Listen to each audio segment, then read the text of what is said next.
I just wanna rewind, bring me back to my prime. The Wi-Fi still felt so live. Freestyling on beats outside. Whole squad with the sour spray vibes. No fake flex, just ride. Hi, it's Stacey McCaskill, your host for Grassroots, and thanks for joining us in our weekly podcast. We're laughing because Leon, my producer, and I are kind of implementing a new mic, and we've got new headsets, and we're trying out all this new equipment. And when she played that intro video of me, doing my little starfish or whatever you would call it, what is that? Angels, my angels in the snow in the hemp field there. It was blasting. Oh my gosh. Oh man, we both jumped out of our seats. It was like blasting. So I think I have ear damage now. But anyways, welcome to Grassroots. Like I said, I'm Stacey McCaskill. I'm the owner of Hempstock Farms, and I am your host in this weekly podcast. And I'm just alone tonight. I don't have any interviews. I'm not doing any show and tell or anything like that. I just wanted to give you guys an update about the Hempocalypse that is happening come November 12th. There's been some news coverage. In fact, just about an hour ago or hour and a half ago, I did another little talking head appearance onto News Nation. So if you have a News Nation subscription, you can go check that out. Just Google Stacey McCaskill Hemp Ban News Nation, and they stole my phrase Hempocalypse. I'm so excited about that. They had called me earlier this morning and asked if I would appear again on their program. I appeared several months ago when the hemp ban first was signed into law in the continuing resolution last November.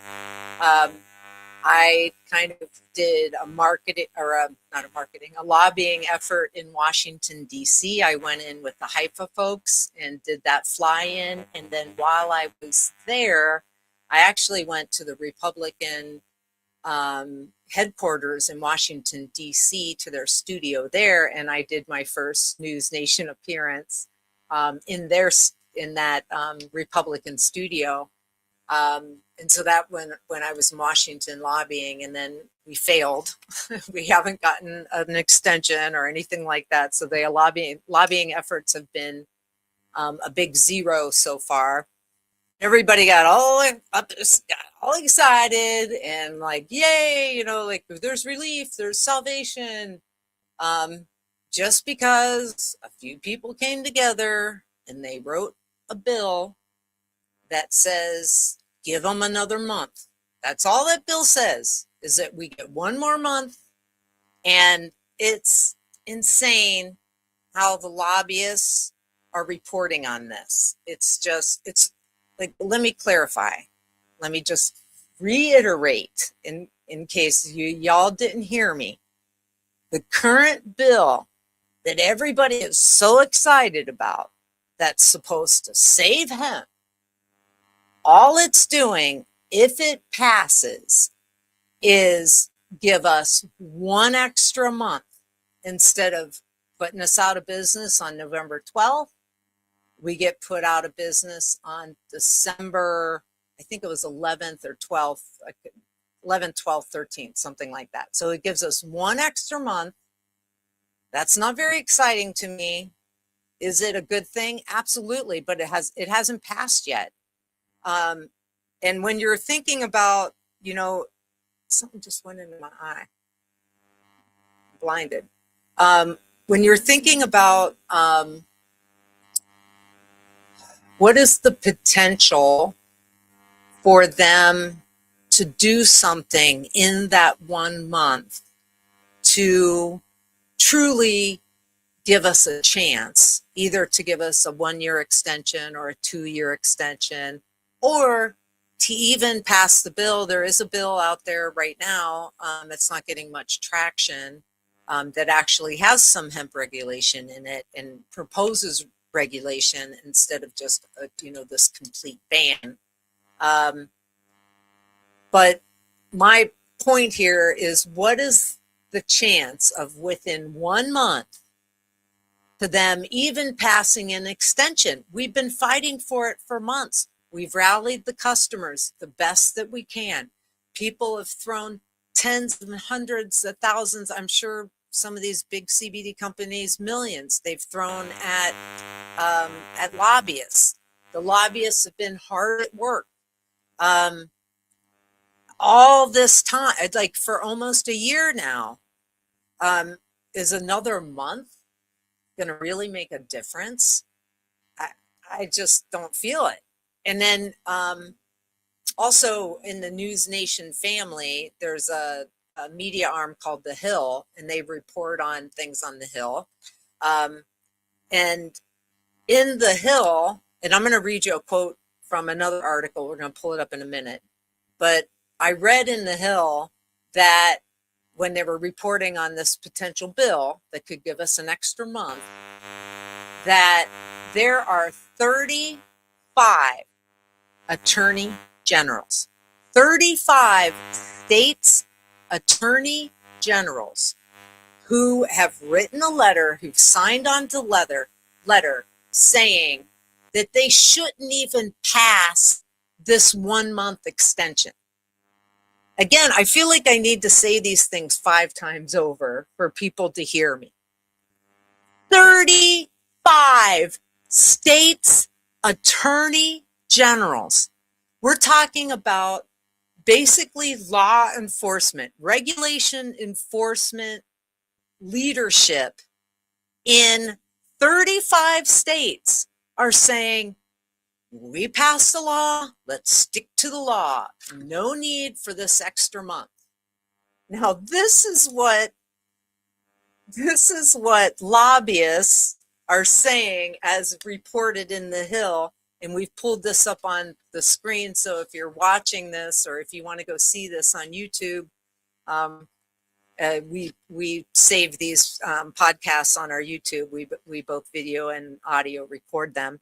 But let me read this to you. It says, the hemp industry groups and their allies touted the provision as a significant win. And this is a provision in a bill that's been proposed, not yet passed, not yet voted on, not yet signed into law, but it's been a provision that's been proposed that would give our industry more time to convince lawmakers to regulate our products rather than ban them by closing the so-called hemp loophole. So this is giving us 1 more month again. The U.S. Hemp Roundtable said, and I don't know if this is a direct quote, they have direct quotes on it, but it says the U.S. Hemp Roundtable said passing the continued resolution would be, quote, a landmark victory for the hemp industry, unquote, and the biggest win since the 2018 Farm Bill legalizing hemp. Are you kidding me, U.S. Hemp Roundtable? I am calling bull, chicken, horse, pig, bird, poo on that statement. A landmark victory? Are you kidding me? Since the biggest win since the 2018 Farm Bill for hemp, you are outrageous. That is an outrageous statement. It is not a landmark win. It is 1 extra month. 1 month. No landmark win. I wouldn't even call a 2-year extension a landmark win. That's a kick the ball down the field. That's not a landmark win. A landmark, U.S. Hemp Roundtable, get your poo together and get a real goal, a real landmark win goal, which is reasonable regulation, legislation that includes reasonable regulation around our industry, not kicking the ball down the field 1 month, let alone 2 years, 1 month, landmark win. I mean, I'm just outraged by this statement. It is ridiculous. So I think this whole 1 month, and if they get it, all it is, I think it's cigars and whiskey behind closed doors. And all it is throwing the lobbyists an extra month so that they can collect some more money so that they can work 1 more month on this hemp bill and then go get their money somewhere else after it doesn't go anywhere after another month. Or I think basically their dream, their goal, the purpose is keep kicking the can down the road, because that's money. That's lawyers getting paid. That's lobbyists getting paid. You pass reasonable regulation, then the lawyers and the lobbyists, their jobs are kind of over and they don't get as much money. They're not working as hard because everything's set and regulations put in place.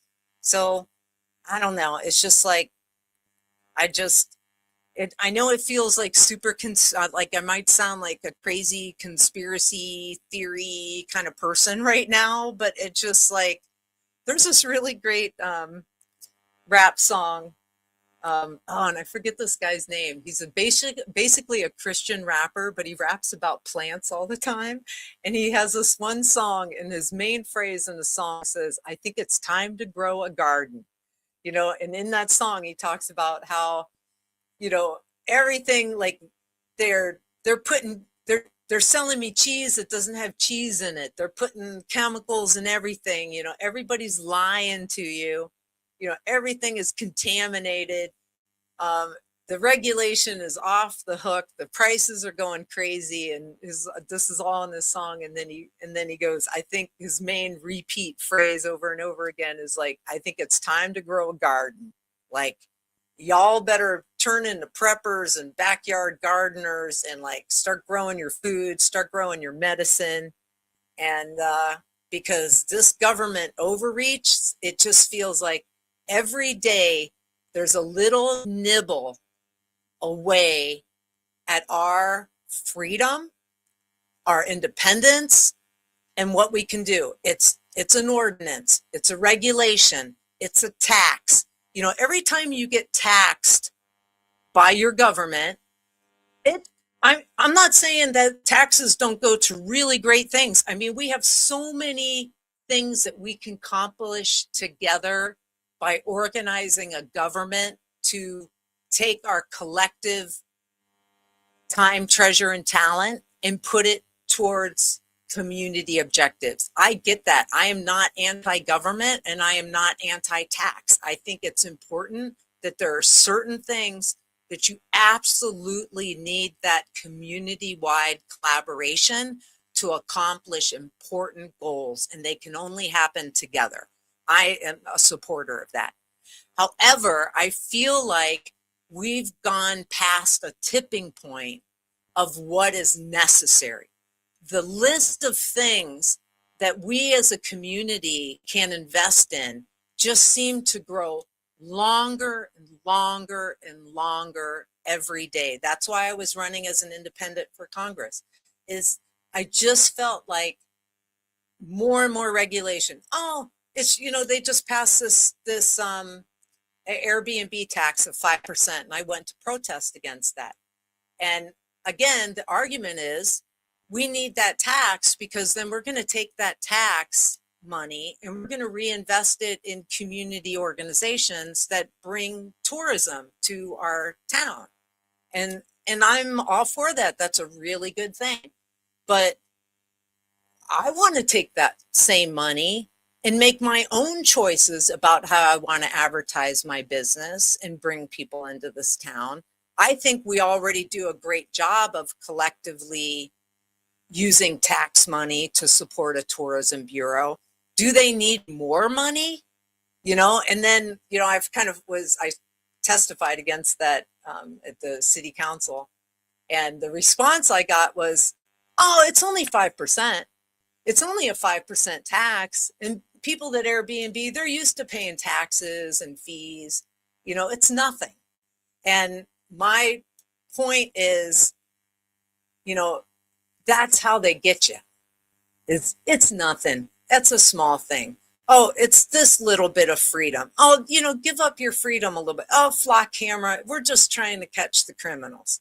Like, we need all your personal info. It's just so you can use this app. It's just a little teeny bit, just a little at a time. It's crabs in a pot. It's the idea that like we're slowly cooking your freedom away. And again, I feel like as I say this, I feel like such a conspiracy theorist, but I'm this is our reality. Oh my gosh, I am not running for office. I am not running for office at all, but I am encouraging in community engagement.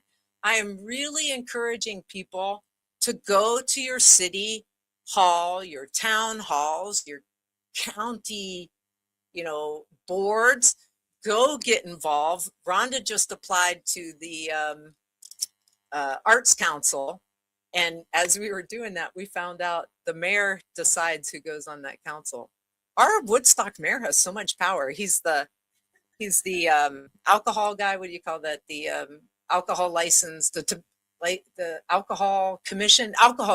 Yeah, he's the alcohol commissioner. He decides whether you get your thing or whether if you do an alcohol application, even if it's up for consideration, he decides. I could tell you, we talked about that another time. But my point is, again, it's just this like crabs in a pot, just eating away at us. It's 5% here. It's 2% there. It's a little bit here. It's a little bit there. We have this, I saw a really great live stream last night from Lake County Community College. I should have gave you the link earlier, but go Google it yourself. Lake County Community College in Illinois. Last night, they did a live podcast on data centers. And boy, was it interesting and super enlightening. And they basically, one of the speakers said that our huge rates in increase in electricity was due to these data centers that have already gone in, and that it's the delivery fee is what's so high right now. But anyways, it's like there's a lot of detail there. You got to go watch that if you have any interest in trying to understand why are my electric rates so high. Who decides about these data centers and whether they go in or not? Who decides whether or not that whatever business it is, whether it's a data center or a solar field or whatever, who's the arbitrator of whether that impacts my environment? Oh, they did this whole thing on how these data centers make these micron size like contaminants that go into the air, and like people inhale them and it causes cancer. I mean, it's crazy. You got to go watch that thing. It was really eye-opening about data centers. I would totally support that. We need a rebel. Yeah. Okay. I'm crazy passionate about this, but how much time we have? I know I'm super rambling. Okay, 10 minutes. So I do want to give you guys, I just did on News Nation. We talked about that bill. I think it's bull crap. And if it passes, yay, I'm super happy that it passes. That gives us one more month of money. I'm all for that.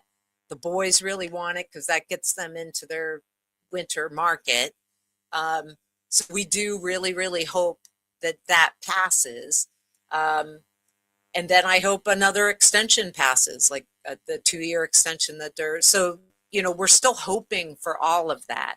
However, it's recently I didn't really know this. It's kind of come to my attention just this morning. And I have a little group of seed to label hemp farmers in Illinois that we kind of have a little group where we kind of share our thoughts on all of this and kind of strategizing and trying to figure out, can we stay in business or not or whatever. So we were having some conversation this morning, and it just kind of came to my attention that there's going to be a CBD retailer's license that's required. I didn't even think about a retailer's license. I was just thinking about a manufacturing license. So let me briefly explain this. When the Hempocalypse comes, this is November 12th. As of November 12th, we, Hempstock Farms, we could remain both a cannabinoid manufacturer and a cannabinoid retailer if we acquired both of those licenses. Those are brand new licenses. Our previous hemp processor license, which we now hold with the Illinois Department of Agriculture, we hold a hemp processing license and we hold a hemp grower's license. Our current license will be null and void as of November 12th. And if you want to continue to be a manufacturer of CBD and a retailer of CBD, you have to reapply for those things. There's really no use to reapply to be a grower unless you're going to grow for juicing the leaves or for fiber or for seed. There's really no use to go into growing for cannabinoids because you can't extract. Right. Don't we still have to fight the state regardless of what happens federally? Yes, thank you for that question, Dwight. This is where I'm going with this, is that the federal law has been passed that's outlawing all the hemp. The state law has been passed that's outlawing all the hemp. And when I say outlawing all the hemp, it's basically outlawing 95 to 99% of most hemp businesses' revenue streams. So all smokables are outlawed, no more smokables unless you get it from a dispensary. Anything with THC in it, effectively no THC, because once you get down to package level, you can't have more than 0.4 grams of THC in the entire package. So essentially that puts us at a broad spectrum CBD, a broad spectrum CBG, an isolate CBD, an isolate CBG, and an isolate CBN. There's no such thing as a broad spectrum CBN. You can't grow for that as a dominant cannabinoid. So those are the only three cannabinoids that we can deal in: CBD, CBG, CBN. In the law, I knew we had to get a manufacturer license to keep making those products as a manufacturer. And I knew it was going to be a heavy lift. It says in the law that it's in the Illinois law, that it's a $5,000 application fee. That gives you 2 years if it gets approved. You have to have a certified commercial wholesale kitchen with all of your, like you have to be certified to make, like if you're making gummies, you need to be certified to make gummies with the Illinois Department of Health. Every batch of gummies. Yes, and then the other piece is every single batch that you make, whether it's small batch or big batch, every single batch has to be batch tested. You have to do tracing, so you have to label everything appropriately. And then from the day that you make a batch, you need to be able to show documentation. This is the day that one part of that batch went out the door. So you have to have this like very heavy kind of consumer tracing kind of situation. So that's already outlined in the bill. What's not, and I knew that's going to be a heavy lift for us. I knew that already. And I was willing to make that lift because I thought that we could then become one of very few craft CBD formulators in Illinois, and then formulate both white label and just formulate our products for up and down the street distribution, for direct distribution for our customers, to keep our retail shop open, all of that kind of thing. But what I found out today also is that you have to have, the law states, you have to have a hemp retailer's license. Ooh, this is super ambiguous. You have to have a hemp retailer's license, and the retailer's license is governed by the Illinois Department of Professional Regulation. So they also regulate dispensaries. as does the Illinois Department of Agriculture. They're also involved in overseeing that in some way. So now what has to happen, and it hasn't happened yet, is the Department of Professional Regulation needs to issue the regulations around what will be required to obtain the manufacturer license. And what I'm worried they're going to do is layer on the same kind of regulations that they're already using for marijuana manufacturing and make us have to conform to those same regulations. That's the one thing. That's on the manufacturing side. Now that kind of changes things. On the retail side, now you have to get this retail license. That's also governed by the Department of Professional Regulation. Those rules haven't been issued yet either. They also, that also is coming from the Department of Professional Regulation, who monitors the dispensaries. So they're following what that retail environment looks like. So in the retail environment that they're monitoring with their rules, you've got the cops, you've got the cameras, you've got there's record keeping and who comes in and getting IDs. And I don't know what all that stuff is.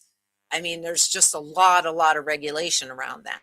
So when they go to write the retailer regulation, are they just going to borrow from the dispensaries that they're already regulating? Because everybody's acting like this CBD is some kind of meth and it's like crack cocaine or something, and it's got to be regulated. In fact, they talked about having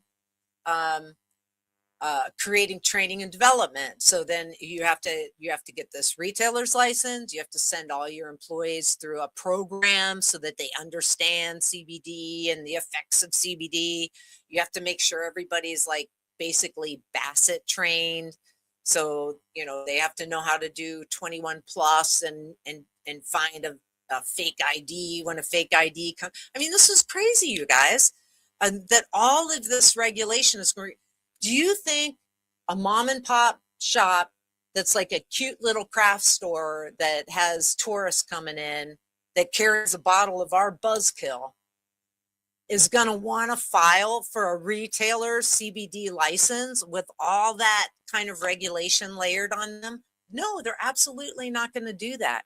So now I'm worried about, I don't want to invest all this money an expense into making our little craft manufacturing thing where I thought I was going to be white labeling for people and selling to these little up and down the street kind of mom and pop shops. None of those mom and pop shops are going to be customers because they're not going to want to pay that retailer's license. And then whoever's buying the retailer license, like Walmart, Walgreens, all those guys, do you think they're going to buy my little small batch stuff? I'm going to be way too expensive. They're going to go to some big national CBD brand that makes this isolate, like Cornbread might take off because they're in that CBD program, and Charlotte's Web, maybe they'll take off and become a big, who knows? But it's definitely not coming from mom and pops up and down the street. So what I wanted to share with you is this is super serious now. I mean, unless somebody can come and talk to me, unless my employees have some brilliant idea or something, happens between now and November, it is seriously the hempocalypse, you guys. I don't think we can afford to become a CBD manufacturer. And I don't believe we can even afford to become a CBD retailer unless this is the holdout, and this is where the lobbying comes in, Dwight, is if that rulemaking, if we can influence that rulemaking and make sure that a CBD retailer's license has a very low fee, like maybe $50 a year or something like that, and doesn't come with all these other onerous regulations like training people and just all this other bull crap. If we can influence that rulemaking process, which is supposed to be public. It's supposed to invite public comment. And then we're supposed to be able to influence that rulemaking in some way. That's where the lobbying is. We're out of time. Yes, Dwight has Oh, asked, yeah. what are some low-hanging fruit regulations, the ones that people could affect?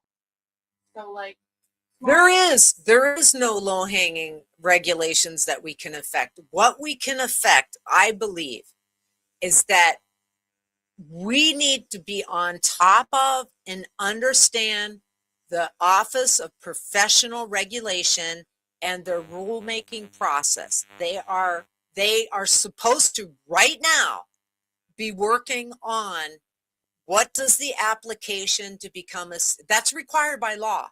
There has to be a CBD retailer's application. That's required.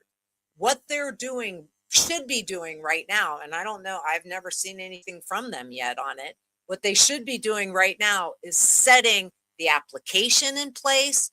What's the rules for it? How is it to be implemented? How much is it going to cost to get it? That's all the stuff that I need to know right now to plan whether or not I'm going to keep my business open after November. I basically told everybody that if, based on the lack of information that I have right now, the best case, I mean, I know for a fact we have to close our doors November 13th. I cannot afford to employ a single person past November 13th if we cannot sell 98% of our revenue generating products past November 12th because of onerous regulation on manufacturing a compliant broad spectrum isolate CBD. In other words, I don't think Hempstock Farms can deal in cannabinoids past November 12th, regardless of whether it's an isolate, whether it's fully compliant. I don't think we're big enough to comply with the regulation. So right now, I am planning for Hempstock to close as of November 13th, and we will declare bankruptcy at the end of the year.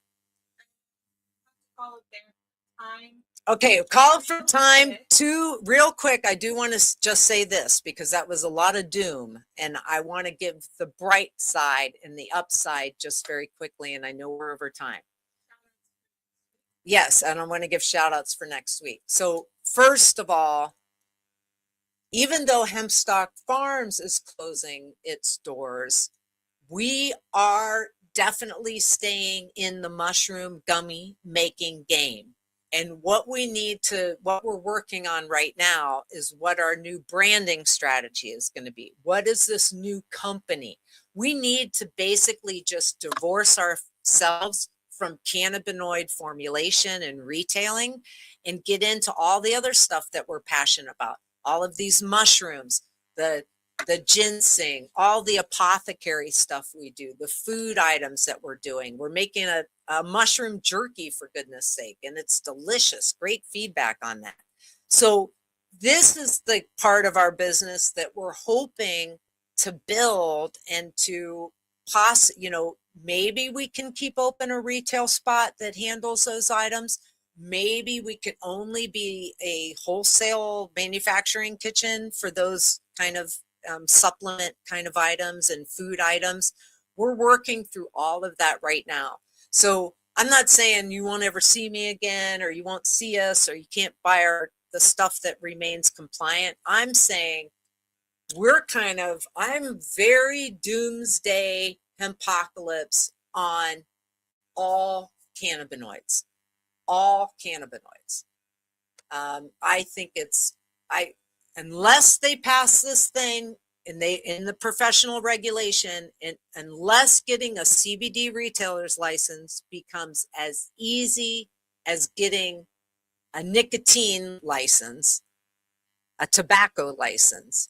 If it's as easy as getting a tobacco license, which they hand out like candy to everybody, most addictive drug on the planet, If it's as easy as that, then we'll probably keep our retail open. But if it's not, we'll close. So what does a business owner do? You got to plan for closing. You can't plan for staying open because, you're crossing your fingers. You got to plan for your inventory tank, like getting rid of your inventory. All right, I'm going too far. Shout out on next week, and just a shout out on a lot of changes that might be coming to this podcast. I pitched to Kat from Bayou Girl Apothecary, and we're going to pull up her website here. Go check her out. Jane met Catherine and her wife, Michelle, on the square because they have Bayou Apothecary. And Jane invited them over for dinner, and then she called me up and invited me and Rhonda to dinner, and really wanted us to meet because we had so much in common. First, both Kat and I, Kat, this Bayou Girl Apothecary, this is her creation, and it's super cool. It's very within our wheelhouse of stuff that we do. So we were super vibing when we first met. And then Kat's wife is a veterinarian. My wife's a veterinarian. So the four of us, and then Jane invited the four of us over for dinner. We had a great dinner last week, and that was super fun. But anyways, stay tuned for big things that might be happening. There may be Kat, Jane, and I doing a Grassroots podcast in the future, just the three of us. So we're thinking about that, and that might be launching very soon. And I think that would be so much fun. The three of us chatting all things healing, all things apothecary, and then talking about our two businesses and just what's going on there. So I think it could be super entertaining, and we're going to make that happen. So thanks. Yes. What else? Dwight said to provide the retail space for not. You're still running our next drum circle. Yes. Oh, drum circles this week again? Already? 2 weeks to- Oh, 2 weeks. Okay. Drum circles 2 weeks from today. So by the time you hear this podcast, drum circles probably tomorrow. Yeah. So Third Friday of every month. third Friday of every month, drum circle. Dwight is right. We will keep running our events. We have big events coming up on farm. We've got Harvest Fest coming October 10th. We've got our Hempocalypse celebration with Day of the Dead. We're going to do a Day of the Dead Hempocalypse for Day of the Dead, and it's fair season. Yeah, we are strong. We got tons of cool products, and we're not dialing it back right now. Be a prepper. Come visit us. We're selling CBG by the pound. We've got just really good things going. Come support us so that we can successfully make this transition out of cannabinoids if we have to. And we just need to see you guys. Please show up, come see us. Thank you. All the amazing customers we have, all the people that, just real loyal, come to Drum Circle every month. Please keep coming, and thank you so much for your support. Go online, share our link, share your story about how you love our buzzkill or our joint and muscle. Let's get the word out and let people get these amazing products in their hands before they can't get access to them anymore. So we'll see you next week. I just wanna rewind, bring me back to my prime. The Wi-Fi still felt so live, freestyling on beats outside. Whole squad with the sour spray vibes, no fake flex.